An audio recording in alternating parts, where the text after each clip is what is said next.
okay? Is that better? I need one of those if they have, if they pin on it. That would be. Okay. We've convened the meeting, Roman numeral number 2, the minutes from the August 2nd meeting. Is there a motion to approve? Move to approve. Dr. Horton has moved to approve. Is there a second? Second. Dr. Grossmo has seconded. All in favor? Any opposition?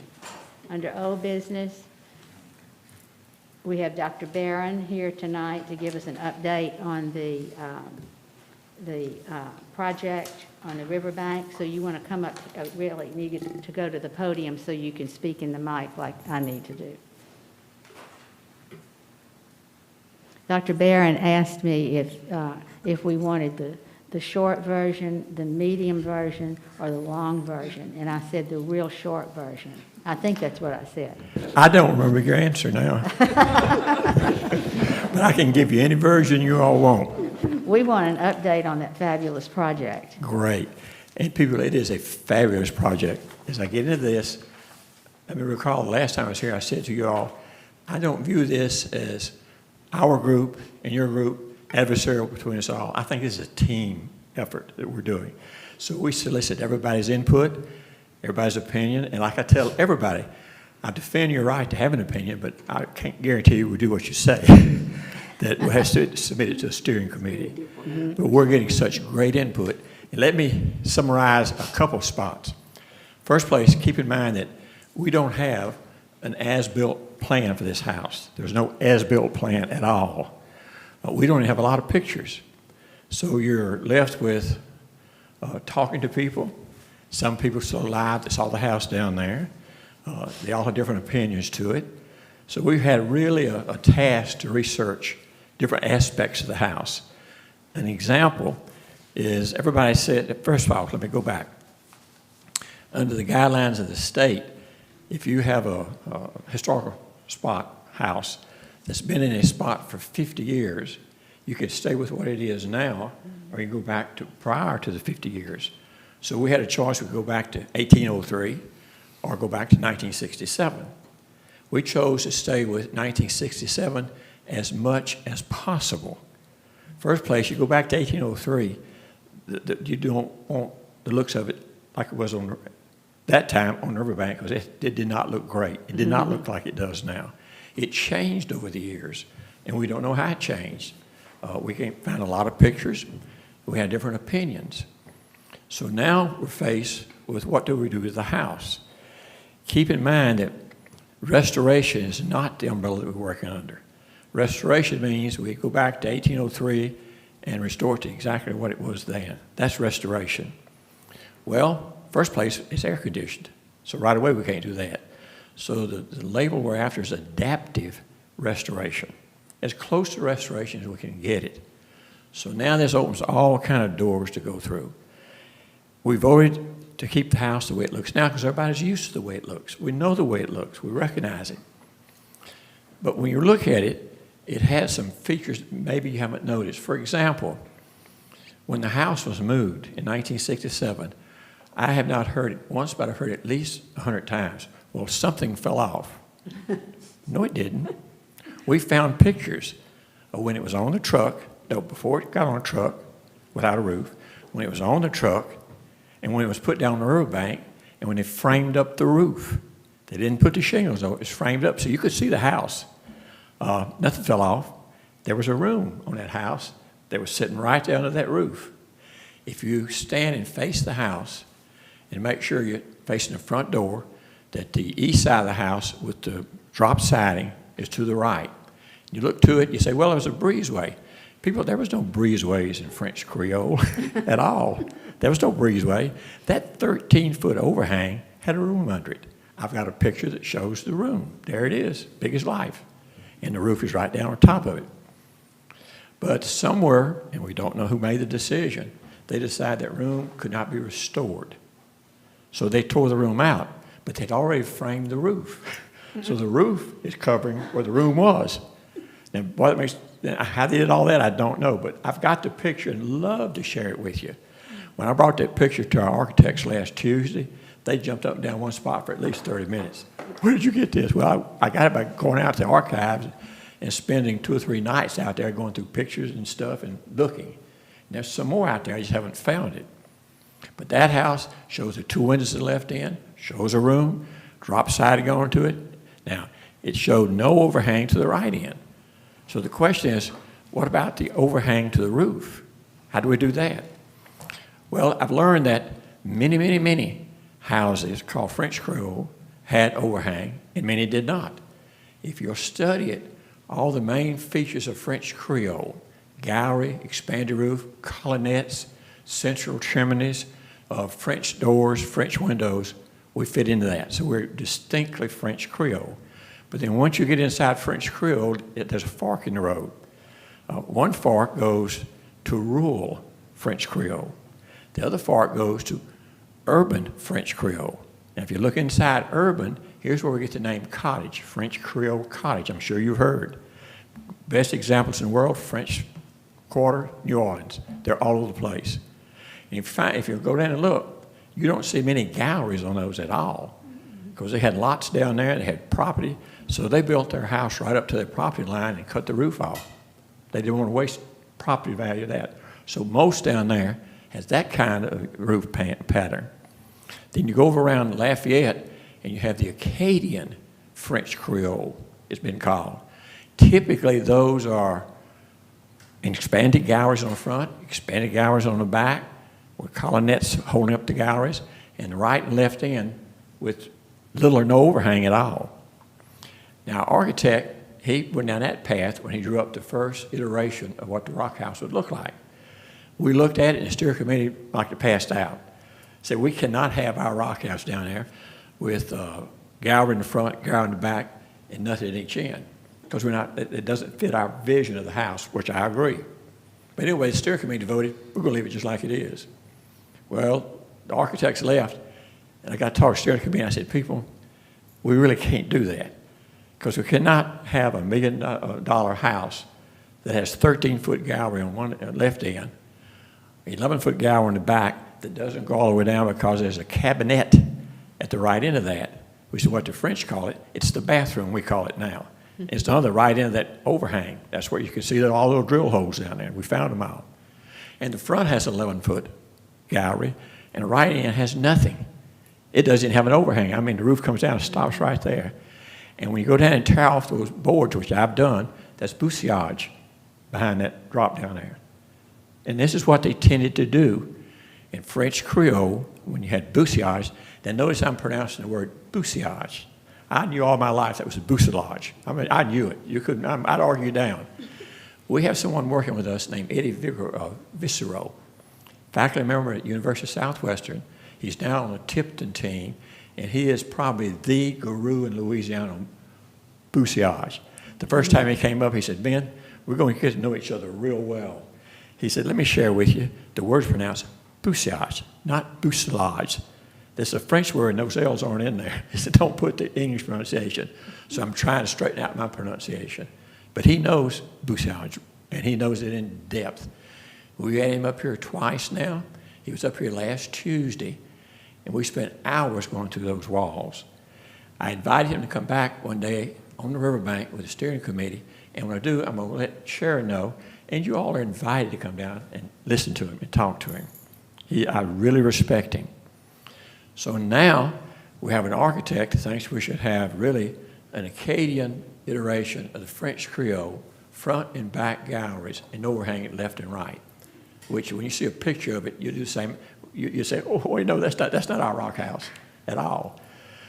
So I got with our architect, went down to the office, and all their architects, and maybe half a dozen, and I got in a big debate.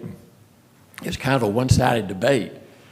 You know, they're all arguing over here, good points. And so I said, now, fellas, understand now. There's 7 of you and 1 of me, but I got the big stick. We're the people with the money. In the end, you're going to do it the way we tell you. Now, we'll get your input, but you work for us. So let's go back and solve it a little bit.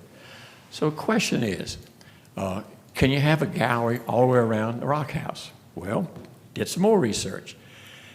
In 1920s, Dr. Spratling, an architectural author from the New Orleans area, visited the Rock House, our Rock House. He wrote a description of it. He said the Rock House is beautiful, encircling galleries. There was encircling galleries when here in the 20s around that Rock House. Now, we don't know what happened to encircling galleries. We think that room they tore out was a cabinet added to the gallery at that end. That's what they did a lot of. In fact, Danny Seymour's house in town, if you're familiar with it, at one time it was a gallery all the way around. Not anymore. Danny added a pantry, a pantry at the bottom, a closet up at the top, and he did it as a cabinet under that gallery overhang, which is a smart, economical way to do it. We think that's what happened. We think part of the gallery across the back, instead of going way out back to the potty, they got at that roof and built what we call a bathroom nowadays. And that's what we think is still there now. At the right end, we don't know what they did. Then we went to Pete Gregory out on campus, and you know Pete Gregory's name, and he is a leading authority on French Creole. He's very close to the people in Albertville down the river. He knows them all. Pete wrote on the internet that people told him, and he firmly believes, the house had encircling galleries all the way around the house. So I found that. When we're back to Pete, I said, now Pete, when we get in this push come to shove, we want to make sure that you'll stick by that because we're going to quote you. You get a nice title, you're an authority, you know the people down there, you know what the house was like. He says, you can quote me and put my name to it, I'll stick by it. He said, I've talked to people, that house had a gallery all the way around it. Now I'm back to our architects. If you build a house and you don't have a large gallery and the outer wall is bousillage, you clap the wall. Clap means you cover it up with wood. And if you'll go around here, I went down river to view the house that Danny brags out all the time, this doctor from Dallas somewhere. And I got down and said, all wooden walls. If you've seen that house that I'm talking about, you look at it, it's all wooden walls. So we got up to it, I said, well, let's look closer. Yeah, they're wooden walls. They're clap walls. The wood covers up the bousillage. There's bousillage under those walls. You go down there right now, down at the bottom, you see the bottom of the bousillage. Now, they have a big overhang to that house now, but it's a modern overhang. Now, imagine that house built, they didn't have it. You build the bousillage and you cover it up because the water coming down out will wash the wall out. At the Rock House right now, if you go down and look at that right end, I'd be glad to show you, pull off the boards I pulled off, there's the bousillage. They covered it up. Now we're back to the debate, what do we do?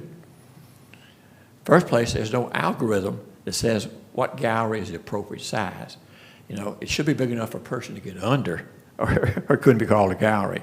It could be a 4-foot gallery, 10-foot gallery, it couldn't be a gallery. So I said, let me do more research. I went to the internet, and I tried to pull all circa 1790s French Creole pictures on the internet. I found 37. Of those 37, 26 of them had front gallery and back gallery. Now, people, the reason I'm going through all this, this is right down y'all's avenue, what we're doing with that house down there, and to the outside of it. So I want you to be able to know what we found out in our research. So there's no pit size.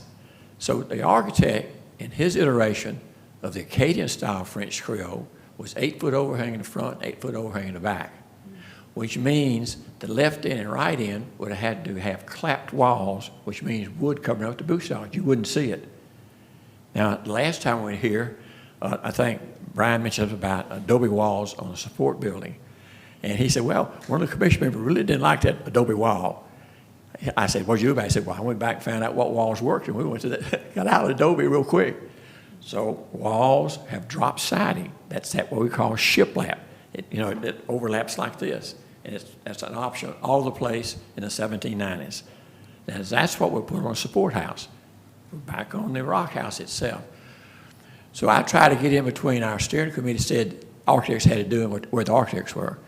And I went down to the house and I met with Brian Hume Saturday, 3 days ago. He said, Ben, I said, Brian, I said, we got you in between. You may as well live with it. We want an 8-foot overhang all the way around that house, all the way around it.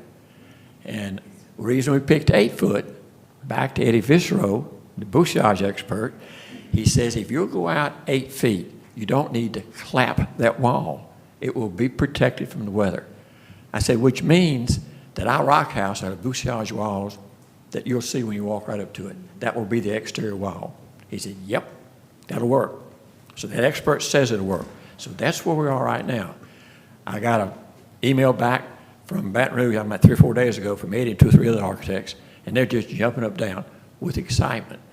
They said this is going to be one of the few places that every wall in the house is bouchage, every one of them, all the interior, all the exterior, and they're going to be right there looking at us. Now, the only thing we may have to do is on the outside, we may have to give that a lime coat.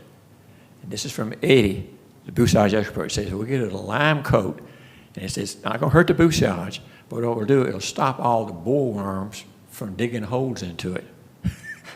If you've been down to the rock house and look carefully, it's got holes all the place, little bitty holes. And those bees, too. That's the holes. Yeah. That's it. But he said he thinks, he asked me, what would the commission do that would cover that bouchage with a lime coat? And I said, probably if it'll protect the bouchage, you'll say, what's the holdup? Go protect the bouchage. Yeah. Because we don't want to hurt. So where we are right now, and here's my update, we're now getting 3D pictures of the rock house, what it'll look like. We'll turn it, back it to the wall, to the bank down here, so it'll look at the river. It'll have an 8-foot gallery all the way around outside. All of it will be 8. And the bouchage walls are going to show. So when you think about what will be our exterior coat of paint, ain't going to be none. It's going to be that bouchage. And Eddie Vishero, the expert, he's written me 2 emails. He said, Ben, this is going to be one of the very, very few restored houses that when you go up to it, all the walls are bouchage, inside and outside. He said that's going to be, you're going to have more visitors who want to come see that than you can imagine.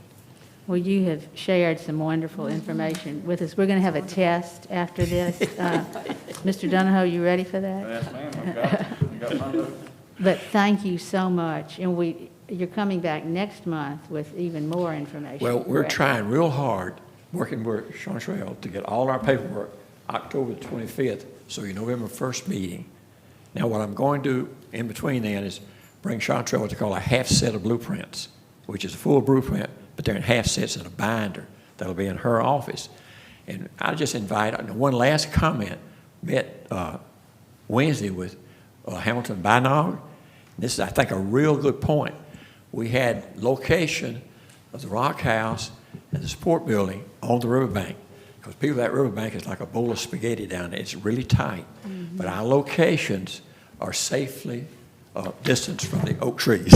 Yes. So everything, and this is a big deal. It really is a big deal, and it fits. And Hamilton, Bynog, and Sharon and I walked the riverbank, and we're in good shape to protect all our trees. Good. Thank you, Dr. Barron, so much. And we look forward to seeing you next month. Keep Chantrell busy. Chantrell and I met several times. We were becoming old buddies. Because, some of the work, I want to attend to all the questions, like now, ahead of time. So when it gets to Chantrell and to you all, you say, well, yeah, I know this. That's why I'm sorry I took longer than I know you wanted me to. You did fine. I felt like y'all needed to know about the walls and the overhang. Big, big questions to me. Well, thank you so much. We appreciate it. Anybody have any questions or concerns? Nope. Bring the bouchage man, the bouchage fella here. That would be interesting. Thank you, Dr. Barron. Is there any other old business to come before the commission? Ms. Rock, okay. We'll move into new business, 100401, the Rachel's. This is Plantation Treasures. That was handled administratively. It was for paint only. If you'd like to see the samples, I've got the file right there. Is there a motion to ratify? I move to ratify. Mr. Donahoe has moved to ratify. Is there a second? Second. Ms. Robinson has seconded. All in favor? Any opposition? 100402, Curtis and Pam Felch, which is 607 Williams Avenue. This was lighting, and this also was handled administratively. Is there a motion to ratify? I move to ratify.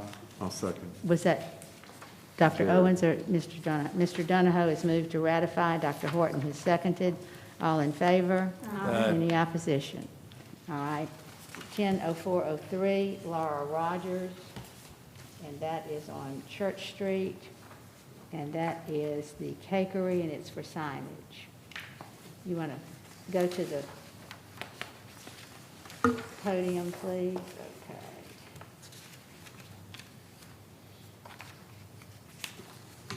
That's the wrong one, just a second.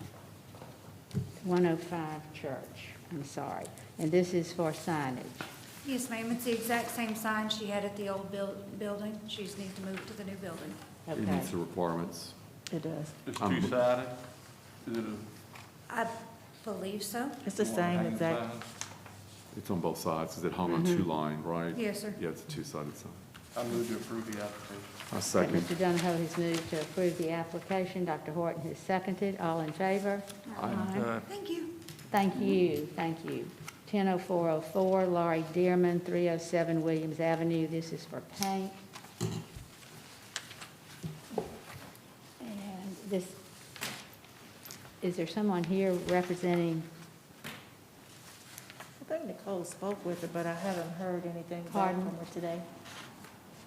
Nicole called them and spoke with them. No one said they were not going to be here tonight. okay, well, since there's, with no one to represent them, we can't take up the application. Okay. What are they It's- changing paint colors? It's Is- painting, but if there's no one here Is to this something that represent can be them, handled administratively Yeah, in the office during it the would, month? it would have to be, but we can't handle it in the formal meeting. Okay. Perhaps check with her, maybe something happened, and let's see what's what, Okay. okay? I Is guess there- what I'm saying is that it just appears that we're switching colors, if that's something that's going to be done in the office and we ratify it next month. Yeah, it's very simple. They're just Yeah. switching Yeah, colors. well, it's several different colors, but it's not anything that's difficult, so let's see what's what. And then, commissioners, are you comfortable with handling it administratively? Yes. Okay, ma'am. all right. Is there any other new business to come before the commission? No, ma'am. Look in your files, and everybody should have a copy of the live oak protection requirements. And I want you to, we're not going to go over it tonight or anything, but you need to be aware of it because of the way that it outlines taking care of our oak trees as far as not just on the riverbank, but throughout the community. You want to say something about that, Ms. Rock, as far as the process? Well, the process normally would be that before anyone can actually touch a tree or remove a tree, they would need to get someone that's licensed to review whatever the process or whatever they're wanting to do, whether it be to trim, to remove, or replant. We need to actually have someone that's licensed to look at it, instead of just hiring anybody off the street that says, yeah, I can cut a tree. Anybody can cut a tree, but our live oaks are a little bit more delicate than just cutting. In fact, Dr. Owens, there are a couple of beautiful live oaks that are across from where the Stamey real estate office used to be. Look, take a look at those. Those Is this just the need district? some attention. No, Or this the is, whole this is In fact, some of them, everywhere. from what I The live understand, oak is some of them are planted. touching the ground. I just don't go that way. Look at this, and then let's talk about that. Yes, what is the status of the lady on Williams Avenue that wanted to remove one of the oaks? The last time I spoke with her, I indicated to her that she needed to have a licensed arbiter. I'm not. An arbiter? Yeah. And she said she had one, but she couldn't provide proof. So I told her until we actually had proof, she couldn't touch the trees. And I have not heard from her since. She hasn't responded, and we've, No, which house is this? This was on Williams, under the canopy there. She wanted, I don't remember the lady's name. she is, I think it's 2 down from Jimmy and Pam's old house, or 2 or 3 down. is it 3 down? I think it's Oh. 3 down. It's a yellow house. It's really not on her property though, is it? No, It's not like really. a space between the street and the. It's sign. more or less in the right-of-way, the city right-of-way. It's that one that kind of canopies over? Ooh. There are a bunch of them. Yes, that yeah. whole spot right there, but it was nothing, I mean, I'm not a professional, but when we showed us the pictures, I didn't see anything different in that tree than the other ones there, so, but. Ms. Rock has documented everything. I mean, we've got our ducks all in a row as far as the lady being contacted and what the response was. So anyway, read through it, and you have to have a tree removal permit to prune or any of the primary or secondary branches. It's very much in depth, and I think we need to be aware of it. That's good to know. Okay. Is there any other business to come before the commission? Ms. Rock? Anybody? No, ma'am. Ms. Robinson? Dr. Horton, we're all okay? All right. Is there a motion to adjourn? I move we adjourn. Dr. Crosno has moved we adjourn. Ms. Robinson has seconded. All in favor? Aye. Any opposition? Okay, very good. Thank you, Dr. Barron. Really short. Can't believe we had a meeting that short.